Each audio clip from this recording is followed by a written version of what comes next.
from Nerd Church here.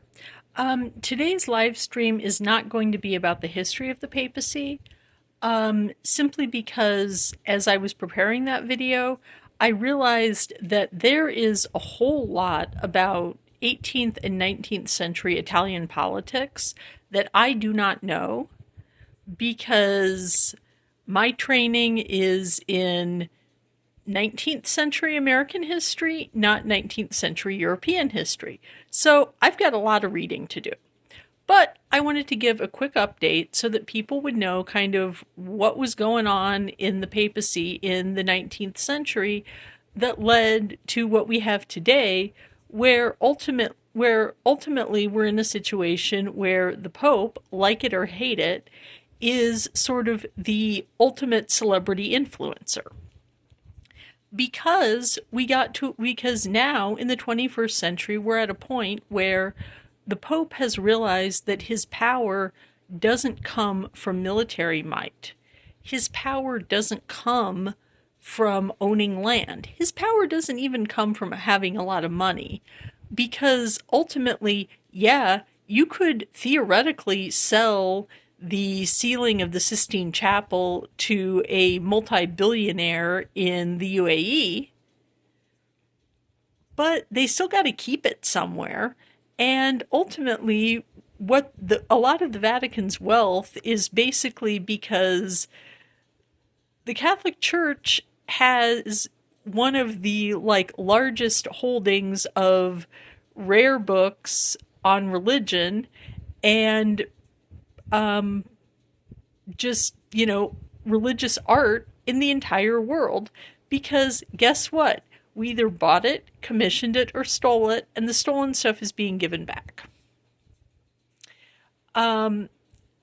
So basically, the Pope has realized that his power comes from the fact that people are willing to listen to him. And his power comes from the fact that there's a whole lot of people who, the second that somebody actually threatens the Pope, we are going to, people who have not set foot in a Catholic church in 20 years are going to go to confession and start going to Mass because they are ready to throw down. So how did we get to that point? Well, basically we got to the point where in the 18th century, following the wars of religion that happened in the 17th century, you got the Enlightenment and you got secularism. And you got people saying, you know what, we're just not going to fight about religion anymore. Even if that means getting religion completely out of the public square. Even if that means founding an entire country that, according to the Treaty of Tripoli, is in no way based upon the Christian religion, even though we all know that the sticky little fingerprints of Enlightenment-era Christianity is all over the U.S. Constitution. But that power gets taken away, right? Everybody decides we don't want to have wars of religion anymore, and therefore the Pope is going to be stripped of political power. And basically the 19th century is the story of the Pope getting stripped of political power.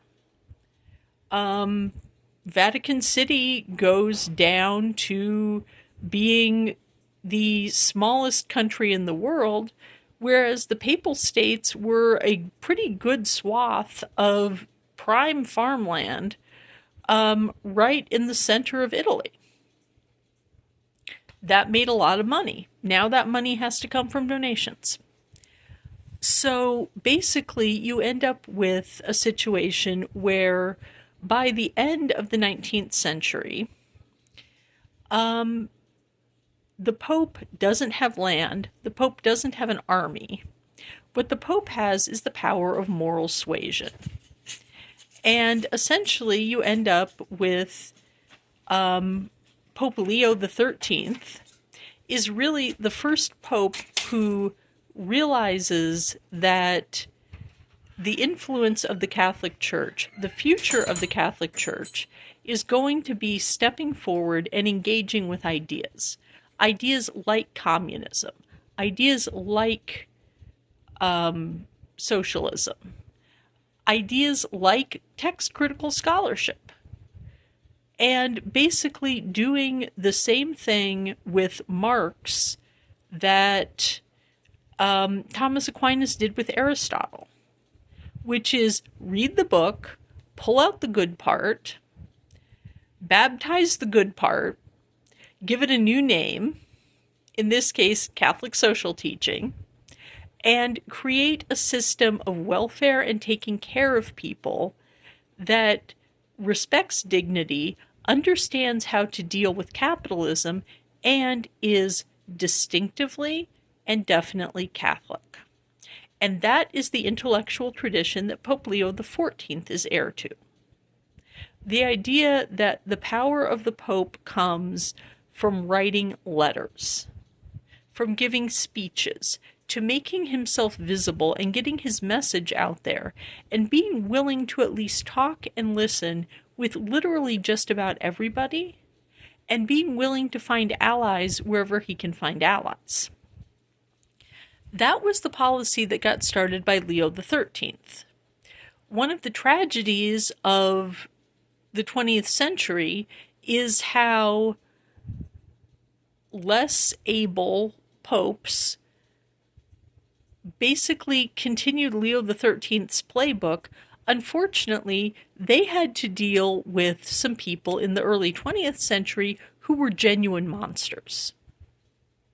And the problem that the Catholic Church has, the problem that the Catholic Church has always had, is that the Catholic Church is designed to get regular people to be good and get good people to be saints. The only thing that we know, the only thing that the Catholic Church understands about how to get rid of bad people is having an exorcism. And it's really hard to exorcise a political leader. However, I think that, you can kind of see how the lessons that were learned in the first half of the 20th century are being applied in the first half of the 21st century. Because ultimately, Leo can't go back in time and fix the mistakes that happened during the rise of Mussolini, but he can sure make sure that the Catholic Church doesn't make those mistakes because of Trump. That's what institutional memory gets you. But it means that sometimes it took literally 100 years until we got to Pope Leo XIII, who decided it's time to disarm. It's time to give up political power. And it's time to basically invent the job of being a celebrity influencer. And then we got Pius X, who arguably was one of the best celebrity influencer popes that we've ever had. So that's the thumbnail history of the papacy in the 19th and early 20th centuries. I will be getting you more detail as I understand more about 19th century Italian politics. I'm learning a lot, and it's a hell of a ride. I hope you'll join me.